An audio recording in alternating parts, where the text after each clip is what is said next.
अब बात करेंगे भारत और अफगानिस्तान के संबंधों में एक नए चैप्टर की। एक तरफ भारत और अफगानिस्तान की दोस्ती और मजबूत हो रही है, तो दूसरी तरफ पाकिस्तान अफगानिस्तान के बीच तनाव चरम पर है। सबसे पहले बात भारत और अफगानिस्तान की। अफगान विदेश मंत्री आमिर खान मुत्तकी 7 दिन के भारत दौरे पर हैं। आज अफगान विदेश मंत्री और भारतीय विदेश मंत्री की द्विपक्षीय वार्ता हुई। इस बैठक में विदेश मंत्री ने कहा कि भारत अफगानिस्तान की विकास योजनाओं में मदद करता रहेगा। भारत ने अफगानिस्तान को 20 एम्बुलेंस उपहार में देने का ऐलान किया है। एस जयशंकर ने कहा कि भारत अफगानी लोगों की मदद के लिए हमेशा तैयार है। Excellency, as a first responder, Indian relief materials were delivered to the earthquake sites within hours of the disaster last month.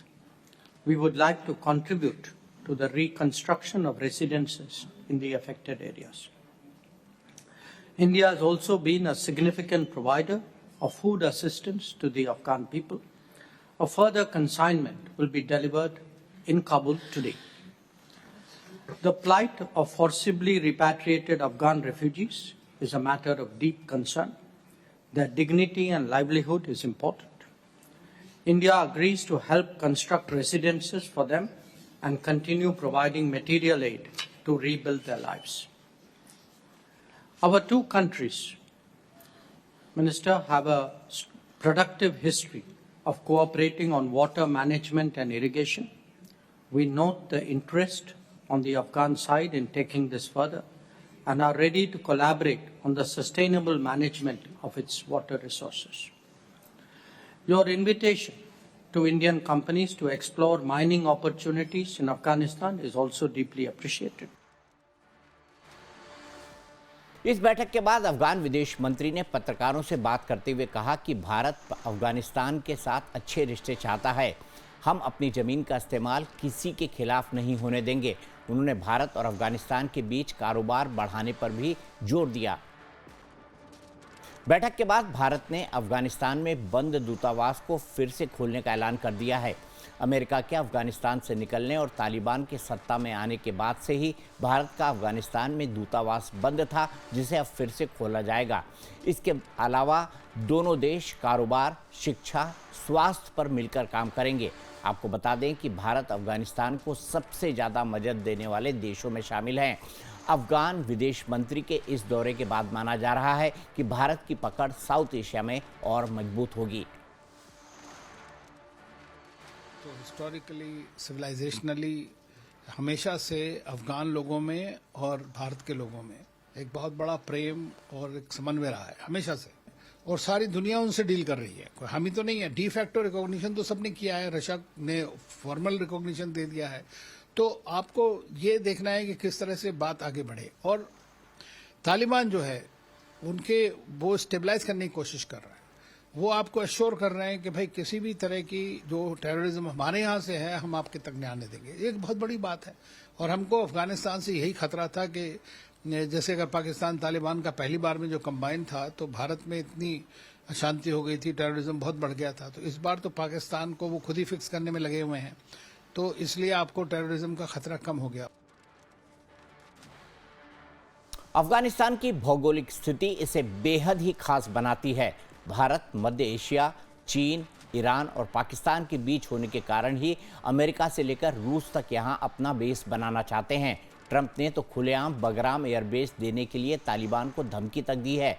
America के अफगानिस्तान छोड़ने के बाद चीन लगातार निवेश कर रहा है, इसलिए इस दौरे को भारत के लिए बेहद महत्वपूर्ण माना जा रहा है।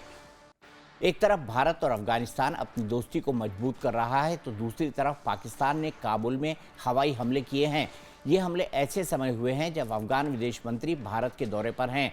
पाकिस्तान ने गुरुवार को काबुल में तहरीके तालिबान यानी टीटीपी पाकिस्तान के कई ठिकानों पर एयर स्ट्राइक की। पाकिस्तान ने टीटीपी चीफ मुफ्ती नूर वली मोहम्मद को मारने का दावा भी किया, लेकिन अफगानिस्तान ने पाकिस्तान के इस दावे को खारिज कर दिया। अफगान विदेश मंत्री ने इस हमले पर कहा कि पाकिस्तान अपनी गलतियों को हम पर न थोपे। हम इस हमले की कड़ी निंदा करते हैं।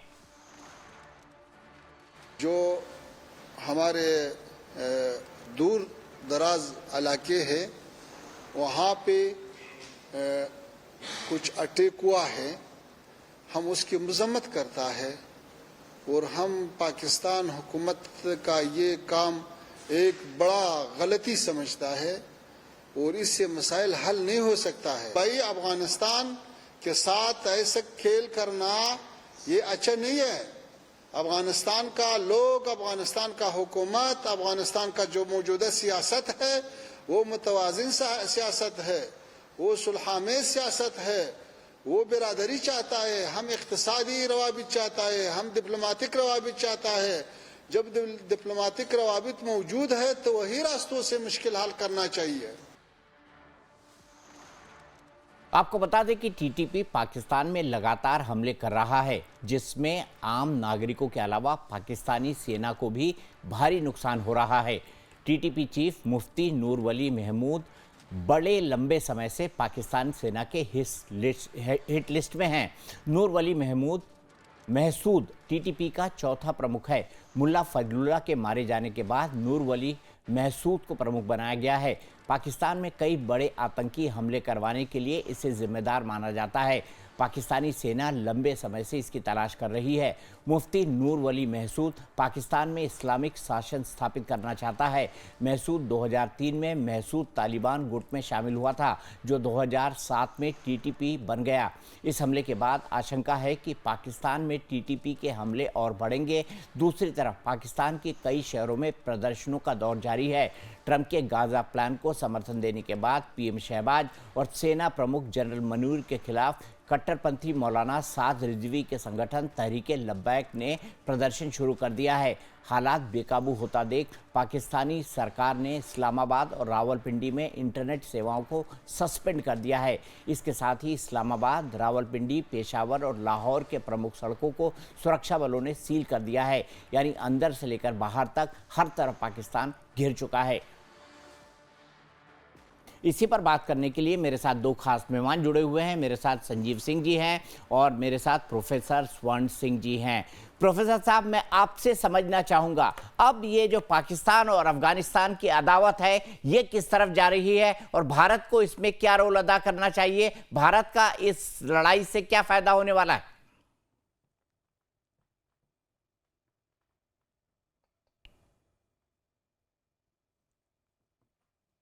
चलिए संजीव जी, आपने मेरा सवाल सुना। प्रोफेसर साहब आ गए, आपको सवाल सुनाई पड़ा मेरा? नहीं, आप दोहरा दें अपना सवाल, मुझे सुन नहीं पाया आपका मैं सवाल। ये पूछ रहा हूं कि पाकिस्तान और अफगानिस्तान का ये जो झगड़ा शुरू हुआ है, ये किस तरफ जाएगा और भारत के लिए ऐसे में क्या ऑप्शंस बचते हैं? देखिए, इनका झगड़ा बहुत पुराना है, ड्यूरेंट लाइन के इतिहास में है और जब से तालिबान दूसरी बार आया है पिछले 4 साल से, तो ये झगड़ा और बढ़ा है। और जिस तरह से दोस्ती का हाथ भारत और तालिबान में एक दूसरे की तरफ बढ़ाया है, तो पाकिस्तान को लगता है कि भारत के साथ अफगानिस्तान की दोस्ती मतलब वो पाकिस्तान का नुकसान है। जीरो सम गेम के नज़रिए से वो उसको देखता है और उसी के चलते जैसे आज खबरों में है कि कुछ धमाके हुए हैं काबुल में, जो कहा जा रहा है कि शायद एयर अटैक्स भी है पाकिस्तान की तरफ से। और विदेश मंत्री मुत्तकी ने कहा भी अपने प्रेस कॉन्फ्रेंस में यहाँ कि पाकिस्तान को बड़े देशों के साथ झगड़ा करना चाहिए, जिनकी वजह से पिछले 2 दशकों में उसको नुकसान पहुंचा है। अफगानिस्तान में लगातार युद्ध बने रहने की वजह से हमें नहीं उसको हमला करना चाहिए। तो मुझे लगता है कि जो अड़चने हैं, मुश्किलें हैं तालिबान की और पाकिस्तान की, वो आपस में और भी बढ़ेंगी, खासकर तब जब तालिबान, आप देखिए, आप धीरे-धीरे एक के बाद एक देश उनको मान्यता देना शुरू हो गए हैं। कम से कम व्यावहारिक तालमेल, आदान-प्रदान करना शुरू हो रहे हैं और भारत एक बड़ा देश है इस क्षेत्र का, जिसने भी अभी खुलकर विदेश मंत्री को ही नहीं बुलाया, बल्कि ये भी कह दिया कि जो टेक्निकल मिशन हमारा था वहाँ, वो अब पूरा हमारा एक एम्बेसी के नज़रिए से वहाँ काम करना शुरू करेगा। उसके अलावा कई चीज़ें जो भारत करने जा रहा है, शिक्षा में, खेल में, स्वास्थ्य को लेकर, इंफ्रास्ट्रक्चर बनाने को लेकर, उसकी पूरी सूची आज जारी की गई कि भारत क्या-क्या नया वहाँ एक तरह से निवेश करना शुरू करेगा। एक एयर कॉरिडोर की बात हो रही है ताकि व्यापार तेजी से बढ़े। तो जैसे ही तालिबान का जो एक आइसोलेशन का एक माहौल था, उससे हटकर वो ज़्यादा से ज़्यादा देशों से जुड़ता हुआ नज़र आएगा, तो उसका एक तो अपना उत्साह, हौसला बढ़ेगा और दूसरा उसका जो एक यथार्थवाद का एक रुझान है इस बार, जिसको हम तालिबान 2.0 भी कहते हैं, उसको लेकर भी मुझे लगता है कि वो अब पाकिस्तान के सामने खड़ा होगा कि वो किसी तरह के दबाव में आने वाला नहीं है। और ये हम देख रहे हैं कि लगातार पाकिस्तान की जो अपेक्षाएं हैं तालिबान से, उनको लगता है वो पूरी नहीं हो रही। तालिबान को लगता है कि पाकिस्तान हिंसा का कारण है और इस तरह के हमलों का कारण है। तो उनका मुझे लगता है कि आपस में जो टकराव है वो लगातार बढ़ेगा, और खासकर जिस तरह से भारत से दोस्ती बढ़ेगी तो उससे पाकिस्तान को और भी एक तरह से लगेगा कि शायद भारत, उन्होंने आज बिल्कुल देखो ठीक।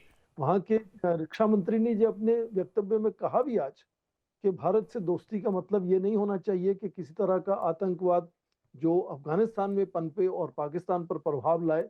ठीक उसी तरह से भारत भी कहता है कि पाकिस्तान जो है वो तालिबान को इस्तेमाल करके, आपको याद होगा 1989 में जब कश्मीर में हमारी हिंसा बढ़ी थी, तो वो वही मुजाहिदीन थे जो पाकिस्तान ने बनाए थे अफगानिस्तान में। ठीक है। तो ये लगातार भारत की ओर रुझान जब बदलता है तो उनका तनाव जाहिर है जीरो सम पर्सपेक्टिव से वो देखते हैं, इसलिए उनका अपना तनाव बढ़ेगा। ठीक है। संजीव जी, मैं ये समझना चाहूंगा, मुझे बहुत अच्छी तरह याद है जब 15 अगस्त का दिन शायद वो था जब अमेरिका ने विड्रॉ किया था अफगानिस्तान से, और उसके तुरंत बाद आईएसआई के चीफ उड़कर जो है वो काबुल पहुंच गए थे। उनको लगा था अब तो हमारी बल्ले बल्ले है। ये हालात क्यों बिगड़े और क्यों लगातार और बिगड़ते जाएंगे, इसके पीछे के क्या कारण है? देखिए, जैसा कि प्रोफेसर साहब ने बताया कि इनके कारण जो है और काफ़ी और भी गहरे हैं। डूरंड लाइन को लेकर के जो एक विवाद है, और अफगानिस्तान की किसी भी सरकार ने, आज तालिबान की सरकार है, पहले गनी की सरकार थी, कारजाई की किसी भी सरकार ने डूरंड लाइन को कभी मान्यता नहीं दी है। जबकि पाकिस्तान पूरे डूरंड लाइन पे बाड़ लगाने का जो उसने कार्य शुरू किया था, जाहिर है कि उसको ये तालिबान भी पसंद नहीं करता है। और पाकिस्तान, देखिए दीपक जी, कितनी विडंबना है, कितनी अंधदृष्टि पाकिस्तान के हुक्मरानों में है कि एक तरफ तो ये काबुल में तालिबान को काबुल की सत्ता पर बैठाने के लिए सारी मदद दे रहे थे, और जैसा कि आपने बताया कि DGISI स्वयं वहां काबुल में जाकर के पंजशीर के ऑपरेशन को सुपरवाइज कर रहे थे, और वहीं दूसरी तरफ ये बाड़ लगाने का भी काम कर रहे थे ताकि ये तालिबान जब सत्ता में आ जाएगा तो अपने आप को कैसे बचा पाएंगे। तो ये जो डबल जो स्टैंडर्ड है, मैं कहूंगा आत्मघाती जो पाकिस्तान की जो नीतियां रही हैं, उसी का परिणाम ये है कि आज पाकिस्तान कहीं का नहीं है। पाकिस्तान चौतरफा घिरा हुआ है। भारत के साथ तो संबंध खराब है ही, और अफगानिस्तान के फ्रंट पर भी अब जाहिर है कि युद्ध जैसी स्थिति वहां पैदा हो गई है। और ये जो तहरीक तालिबान पाकिस्तान है, मैं दीपक जी बहुत स्पष्ट रूप से कहना चाहता हूं कि ये पाकिस्तान के हुक्मरानों के लिए सबसे बड़ा खतरा है, क्योंकि तहरीक तालिबान पाकिस्तान की मंशा सिर्फ खैबर पख्तूनख्वा पर शासन करने की नहीं है, वो पूरे पाकिस्तान पर शासन करना चाहते हैं। वो पूरे पाकिस्तान में कट्टर शरिया लॉ लागू करना चाहते हैं। उनकी जो महत्वाकांक्षा उसी तरीके से पाकिस्तान पर शासन करने की है जैसा कि अफगानिस्तान में तालिबान वर्तमान समय में कर रहा है। और ये जो अपने मंसूबे को हासिल करने के लिए सीधा सीधा आर्मी पे हमले करते हैं, पुलिस फोर्सेस पे हमले करते हैं, आम जनों को ज्यादा वो टारगेट नहीं करते। ज्यादा उनका लक्ष्य होता है कि किस तरीके से सेना को हिट किया जाए, काफिलों को हिट किया जाए, पुलिस फोर्सेस को हिट किया जाए। और जाहिर है किसी वजह से ये जो पाकिस्तान के हुक्मरान हैं घबराए हुए हैं। और तहरीक तालिबान पाकिस्तान ने अपना जो रूप है बहुत पहले दिखा दिया था कि जब पेशावर के एक आर्मी स्कूल पर हमला किया गया था और उसमें 132 जो है बड़े अधिकारियों के जो बच्चे हैं उनकी हत्या टीटीपी ने की थी। मलाला यूसुफजाई के ऊपर जो हत्या जो हमला था, तो ये पाकिस्तान के हुक्मरानों की जो एक गलत, नकारात्मक, बेहद अदूरदर्शी, अंधदृष्टि वाली जो नीतियां हैं, उसी का परिणाम ये है कि आज पाकिस्तान अफगानिस्तान के फ्रंट पर भी घिर गया है। भारत तो उसको जाहिर है कि जीरो टॉलरेंस की पॉलिसी से मुंहतोड़ जवाब दे ही रहा है। अफगानिस्तान के फ्रंट पर भी पाकिस्तान बुरी तरह से घिर गया है, और उसके लिए सिर्फ और सिर्फ पाकिस्तान के जो हुक्मरान हैं और उनकी जो आतंक परस्त नीतियां हैं वही इसके लिए जिम्मेदार है। ठीक है, बहुत बहुत शुक्रिया प्रोफेसर साहब आपका। संजीव जी आपका।